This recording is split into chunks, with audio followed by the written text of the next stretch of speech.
We understand that this very anticipated development in Parliament, where the Attorney General will have to present this legislation that the President spoke about party militias, was also expected to be brought before the House. Exactly. So on the floor, the Majority Leader and Minister for Parliamentary Affairs, Osei Chairman also indicated that, there was a conversation around the House going on break next week, April 5th, but the indication is that now it's being moved to April 12th.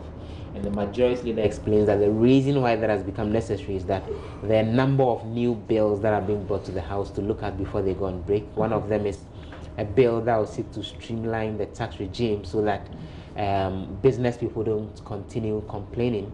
And the second item is the legislation on how to disband vigilantes that the President indicated will be brought to the floor of Parliament. And the Majority Leader indicated that that legislation is being drafted by the Office of the Attorney General, and they are expectant that next week she would be able to come lay that for the House to look at before eventually they go on their break the week after, except that he didn't provide details on how it will look like, what exactly the content will be. Those are details that they say we will be getting from the Office of the Attorney General. But the Majority Leader has gotten responses from the minority. They describe this planned introduction of the legislation next week as needless. And what's the reason? Well, they insist that a process has begun to resolve the issue as the President directed. As in the process to get both the parties to sit together, that has become another bone of contention. Inusaf Hussaini, the ranking on legal affairs, indicates that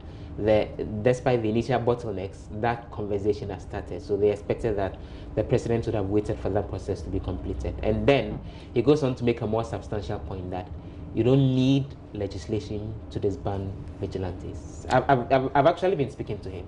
I've been speaking to Inusaf Hussaini. The President had given political parties the opportunity to sit together to resolve the matter.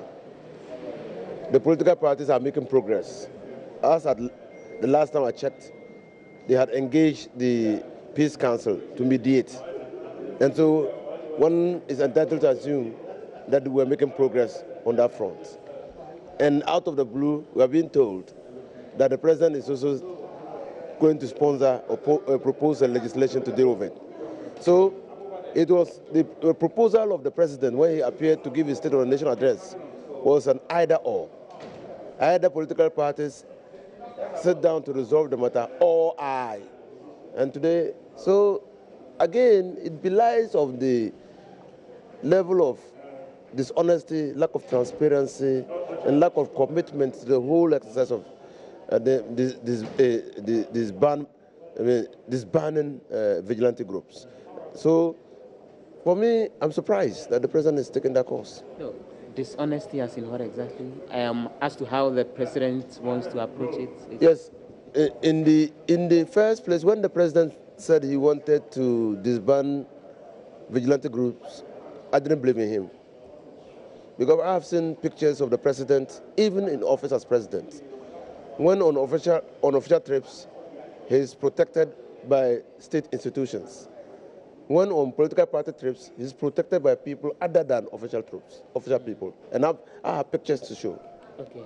And two, I know that the President is a human rights lawyer, was a human rights lawyer. And the President knows that we have enough body of laws already on our statute books to deal with that. In fact, even by the National Youth Law, it's an offense to have a grouping which is not registered. It's an offense. Now, you cannot group for the purposes of doing an illegal activity. It's contrary to public policy. It's an offense. And so there are enough. And if you see the police have said that vigilantism is a threat to our democracy. But why they are unable to fight vigilantism is that they have not been given a free hand. All it needed for the President to do was to give the police a free hand. So for you, this LI is needless? It's needless. It's totally without foundation. It cannot solve the problem of vigilantism. I mean, there are laws prohibiting people from coming together for the purposes of sectors. There are already laws. But they treat the laws with impunity. But what about trusting the ongoing process to come to its conclusion? When the law is trusting, let's give it a trial.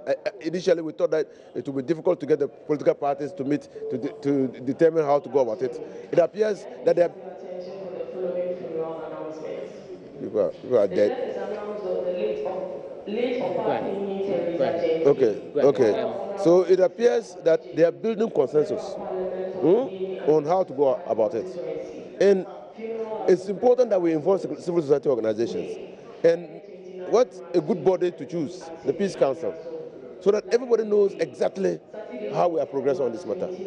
But laws, there are laws, and so far as there are already laws on our statute books that have been ignored with impunity, there is no guarantee that if we bring another law, that law will not be ignored with impunity. There's no guarantee. There's no guarantee, he says, Joseph, but people will argue and say that, well, why not wait and see what's in the legislation in the first place? Which is exactly what the majority guys are indicating, that, everyone should hold their horses and await the introduction of the legislation, and then we'll see whether it would do the job it's expected to do. Okay. I mean, Parliament is getting ready to rise, so there's quite a number of things that's going on, coming through and going in and out. So today we've spoken about two. What else was in Parliament? Two other key things that came up: the formula for the distribution of the health insurance scheme money was also laid.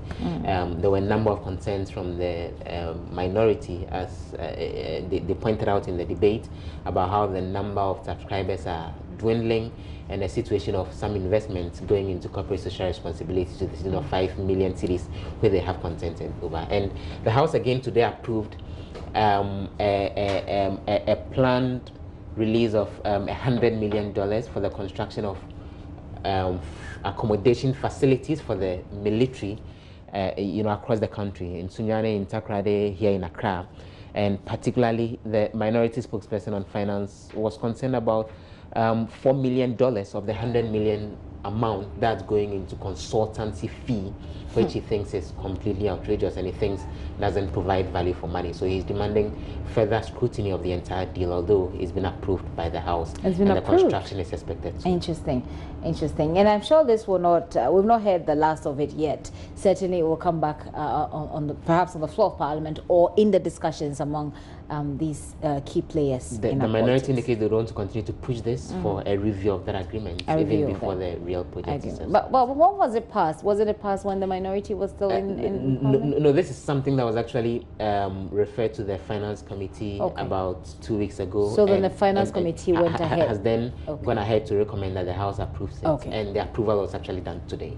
Interesting. Anyway, of course, with majority, an overwhelming majority. Exactly. Right. Well, we'll see how it goes. Like I indicated, this is for $100 million. $4 million of it is going into consultancy. With the minorities raising the red. That's certainly a conversation that will come up, and we'll be here to lead you through it. Joseph, thank you very much for that update. Joseph Opoku Gakpo is our parliamentary correspondent, bringing us up to speed on what's been happening in Parliament. Of course, you know that Parliament has approved some monies that's supposed to help government build some or put together some accommodation for military personnel. We've also been talking about the legislation on disbanding party militias as well.